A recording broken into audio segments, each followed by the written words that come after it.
Alright everyone, welcome back to the channel. Once again, Hillcreek Outdoors. We appreciate you coming back. Before we move on, make sure you subscribe, like our videos, as well as hit that notification button so you know when we put another video up there. We're going to do a little something different today. We're going to do an unboxing as well as a review on the Spypoint Link-Micro-LTE cellular trail camera.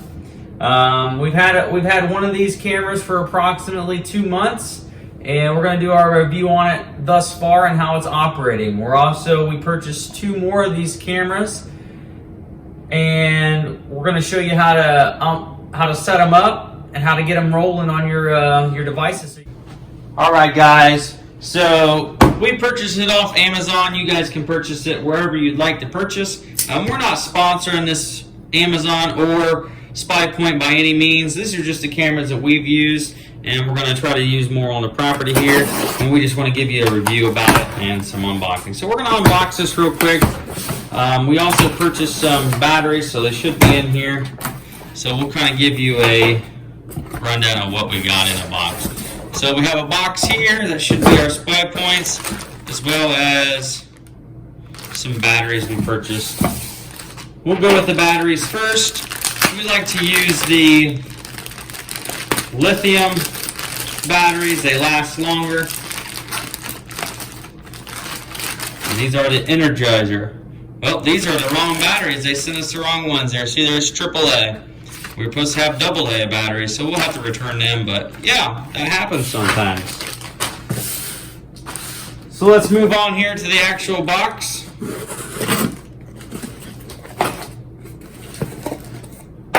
So like I said, we purchased 2 of the Spypoint Link-Micro-LED cellular trail camera. And this is what you got in the box, right? So it says it works on all different types of connection for different mobile users. It usually picks the most effective towers in your area, so that's always a good thing, especially where we live. We have a bad range area, so this has been working really well on our property so far. Alright, so also in the box we got 2 micro SD cards, 32 gigabytes. The package that we opted to purchase on Amazon there, it had the micro SD cards bundled in. And it does take the micro SD card, so make sure you have that. Has to be no greater than 32 gigabytes. Since they did send us the wrong batteries, we're going to have to use the Meyer power cell, just the normal batteries there, AA. So we're going to have to return those batteries back to Amazon. I'll start here with unboxing this and show you what we kind of get inside here. We do have our 32 gigabyte micro SD card, which we're going to have to format that later and make sure that we have the current updated software, which I'll show you how to do that. So we're going to cut this tag off here, and we're going to see what we got inside. There we go.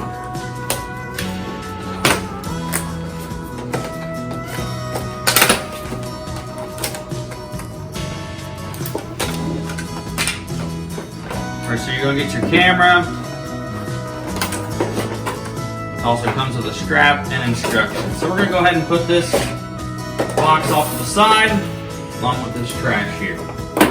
So obviously you get your strap. I personally don't like to use straps. I like to use, well, I guess it depends on what you're doing, but I usually use the screw ends. I know some people don't like those screw ends because it's going into the tree. But for my purposes, I like to get a good angle where it's up at least head height, and I can get a good angle down on the area that I'm looking for. Like I said, any of these will work. They always screw into the bottom here of your camera, and you screw that into the tree. And you can get a good angle, tilt it. You want to make sure it's above the level of the deer. That way it's not visible for them and they don't see it as unintrusive for their environment. Alright, so now that you got this taken out of the box, you're going to move the antenna up and you're going to remove this piece. This is just an antenna holder, and you don't need that. That's going to be trash.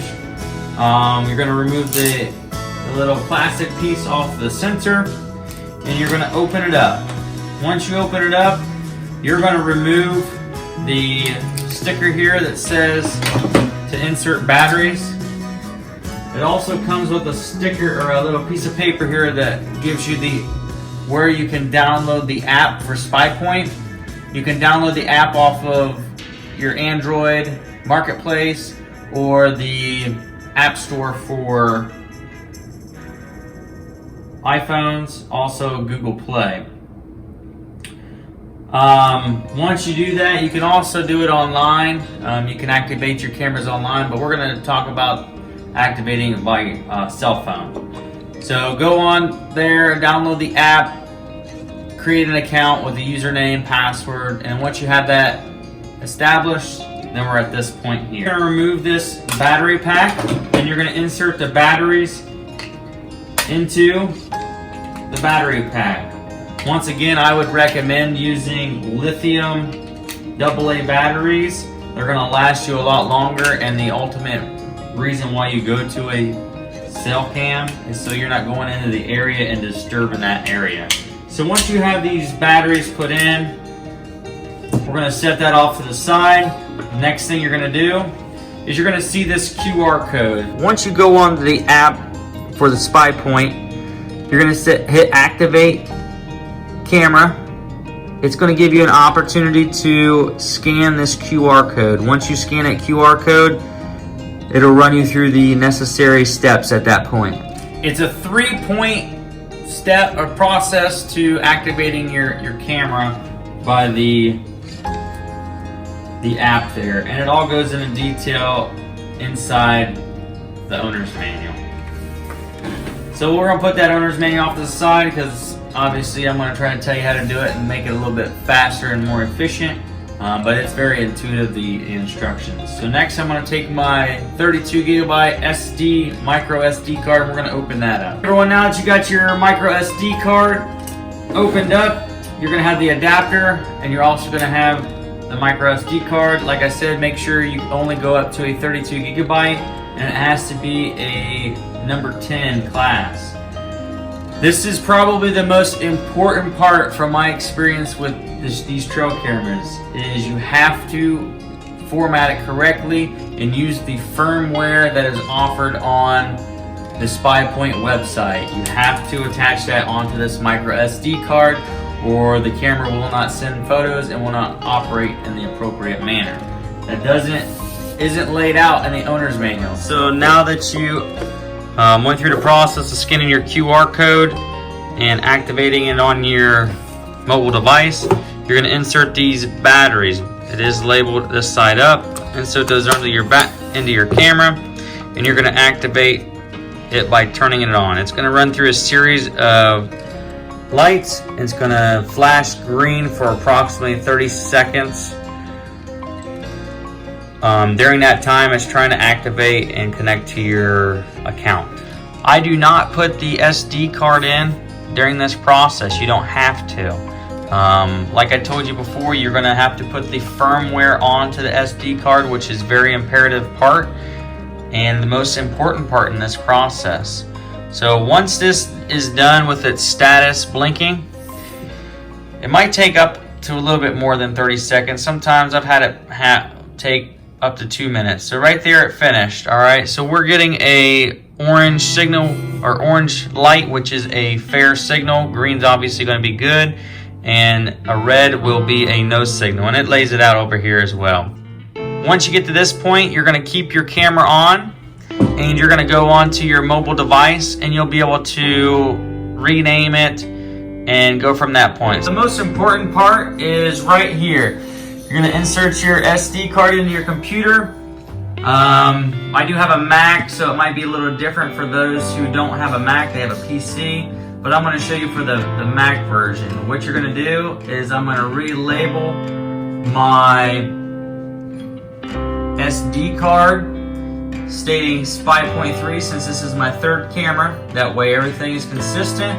You're going to go to the Spypoint website, here, and you're going to click on the actual one that you purchased, the Link-Micro-LTE. Once you click on that, it's going to scroll down here to Need Help, and you're going to click the support button. After you click that support button, you're going to go here. This is the Rev ID number.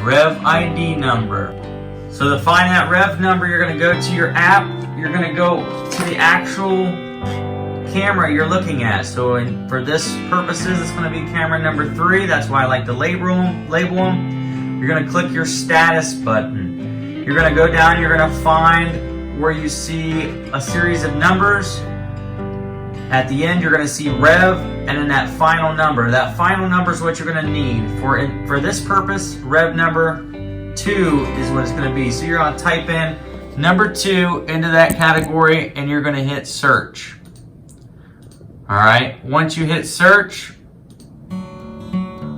it's going to give you the opportunity to download. You're going to click that, and you're going to download that onto your computer. Once you download that onto your computer, you're going to go to your downloads, and you're going to find the actual download here. You're going to open up the file, and you're going to copy the entire items that are on that download. You're then going to put them into your SD card, and they're going to copy on there. You're then going to go back out of that file, and you're going to take that zip drive, and you're going to take the zip drive, and you're once again going to drag that into your Spypoint SD card, and then as you can see, they're all going to be in there. At that point, one of the main things that you want to make sure you do is you want to eject your SD card. That way there's no problems transferring the files. Alright, so once you completed putting the new firmware onto your SD card, you're going to take your SD card, make sure your camera is turned off. You're going to remove the micro SD card from the adapter, and you're going to put that micro SD card obviously in the appropriate spot. You're going to then turn your camera on. Make sure you have brand new batteries. I can't emphasize that enough. If you do not have brand new batteries, this process could corrupt your file, so make sure you have brand new batteries. You're going to turn the system on. It's going to run through a series. This little light's going to flicker once again like it was. And it's going to run through the process of putting that new firmware onto the camera. This orange light's going to flicker extremely fast for quite some time. Let it do its thing, and we'll get back here once that's done. Alright, so the camera updated the firmware and is now ready for use. We have a signal of fair, just like we previously did. What I like to do is I like to set the camera off to the side, and I like to just sit there as still as I can. I'm going to make sure that all my settings on my camera, on the app, are set appropriately for what I want. I'm then going to set the next communication time for approximately 1 minute out from what we're currently at. I also want to make sure it's the option to take a photo during the next communication is marked. That way that you can effectively make sure that everything is operating effectively and it's being sent to your mobile device or your computer.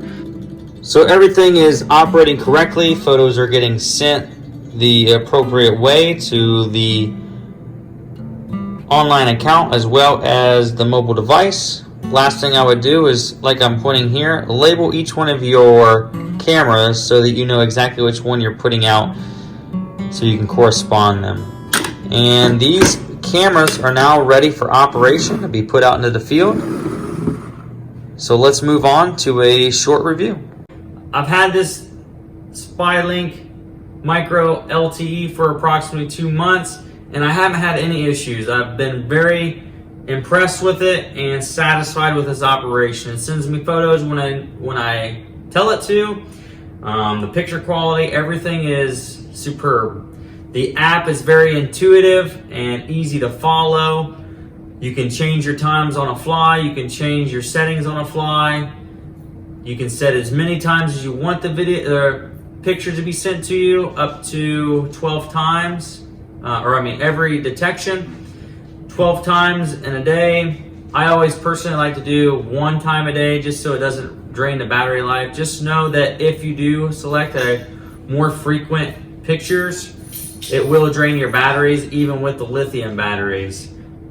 So going back to the actual camera, it's a very small, compact, so it helps it in the woods to where it's out of the deer's vision and doesn't obstruct any type of mannerisms in regards to their environment.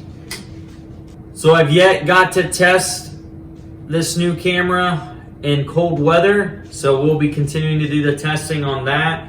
But here in the normal summer months with the heat, we haven't had any issues. So I would highly recommend this. Like I said, this is not sponsored. These are just the cameras that we use.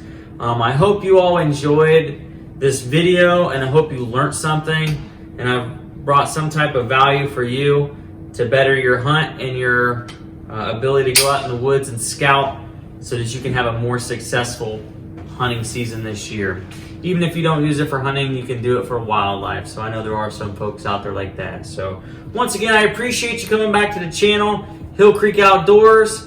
Don't forget to like and subscribe to our channel and hit that notification button for any videos here in the future. So once again, we appreciate you coming back, and have a great day.